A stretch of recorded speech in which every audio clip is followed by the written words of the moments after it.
Alors donc toujours Marlène qui demandait: «Est-ce qu'il y a différentes manières de dire merci en japonais en dehors de arigatou gozaimasu?»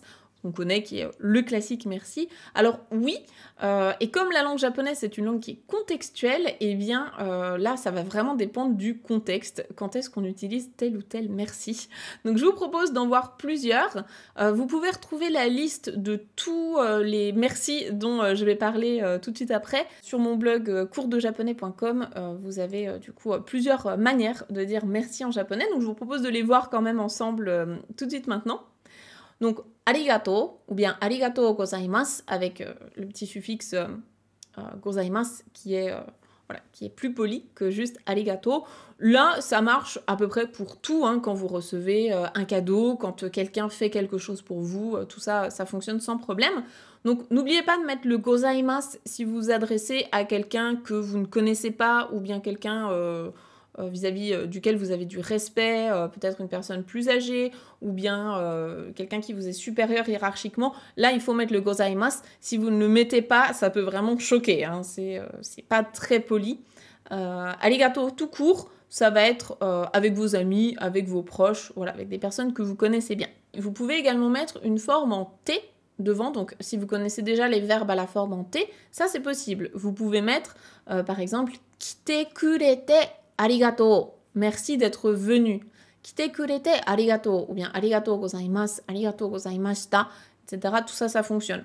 La différence entre mas et mashita, c'est en fait, est-ce que c'est du présent ou du passé? Est-ce que c'est un cadeau que là, on vient de vous faire tout de suite? Ou bien est-ce que c'est quelque chose au passé? Voilà, si c'est quelqu'un qui vous a aidé dans le passé, voilà, ce serait plutôt gozaimashita. Si c'est quelque chose que vous recevez tout de suite, ce serait mas. Ensuite, en version un petit peu plus simple et donc raccourcie, il y a domo.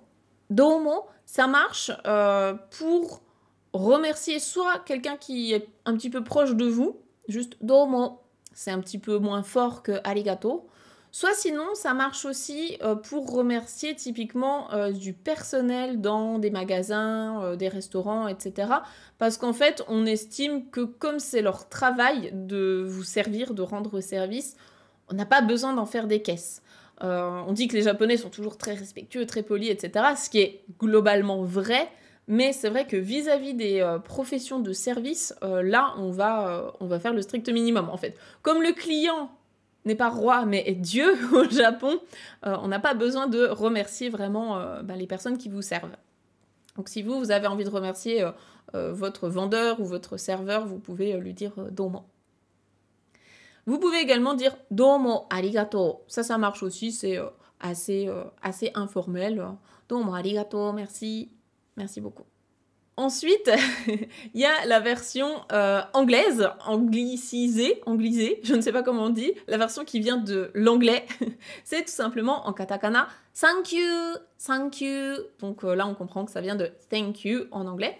Voilà, ça marche aussi, hein, on le voit souvent. Alors, comme c'est un mot qui vient de l'étranger, souvent ça va être c'est une expression voilà, qui est un petit peu plus, on va dire, de jeunes. Vous verrez pas des personnes âgées ou des personnes, on va dire, très respectables, etc. dire thank you. Ça marche plutôt pour les jeunes.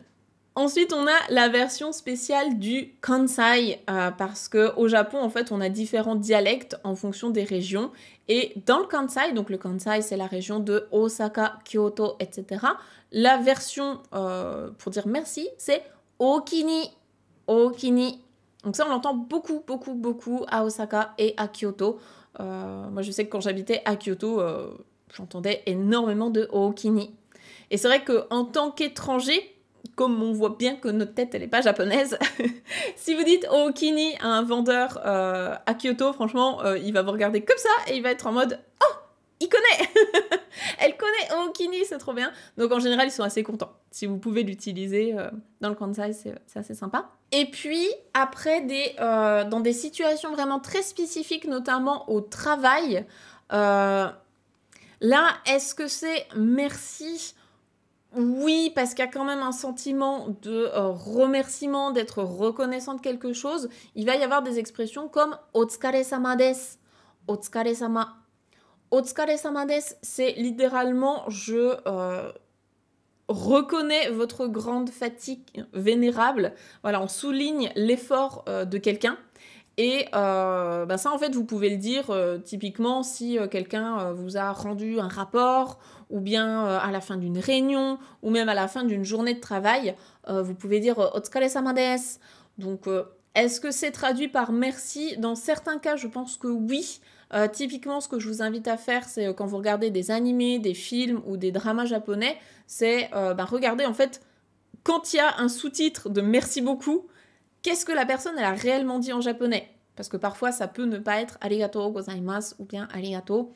Typiquement dans un milieu de travail, otsukare-sama desu, c'est assez fréquent.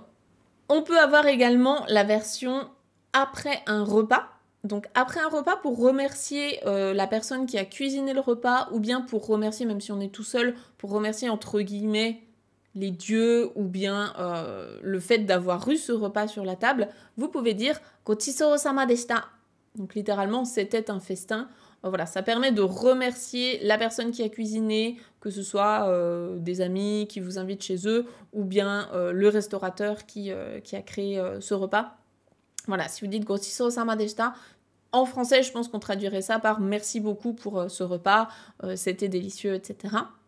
Un peu plus surprenant peut-être, on a l'expression sumimasen, qui de base est là pour s'excuser. Sumimasen, vous pouvez l'utiliser parfois dans certains contextes en tant que merci. Donc typiquement, si on vous offre un cadeau, si quelqu'un vous a ramené quelque chose, ou bien si quelqu'un vous a rendu un service, vous pouvez le remercier en lui disant « Ah, sumimasen !» dans le sens je m'excuse de vous avoir fait faire ça. Je m'excuse pour tout le mal que vous vous êtes donné pour moi. Voilà, sumimasen, dans ce cas-là, ça marche aussi. Et puis, sinon, il y a aussi des messages un petit peu plus courts. Typiquement, si vous êtes en train de discuter sur des réseaux sociaux avec des Japonais, il y a des choses comme Ari, ça marche aussi comme arigato, Ari, tout ça. Et à l'oral, on va entendre aussi une version très très raccourcie de arigato gozaimasu qui va se transformer en asas. Souvent, c'est les hommes qui vont dire ça, asas. Moi, je sais que j'aime bien le dire parce que ça me fait rire, mais voilà, par contre, là, c'est vraiment pas poli du tout. Asas, c'est merci beaucoup. Voilà, donc si vous voulez retrouver tout ça, ça va se passer donc sur mon blog coursdejaponais.com. Vous avez toutes les manières de dire merci en japonais. J'espère que ça a pu vous éclairer un petit peu. Et puis comme ça, vous pourriez varier un petit peu vos manières de remercier en japonais. Je trouve ça assez sympa.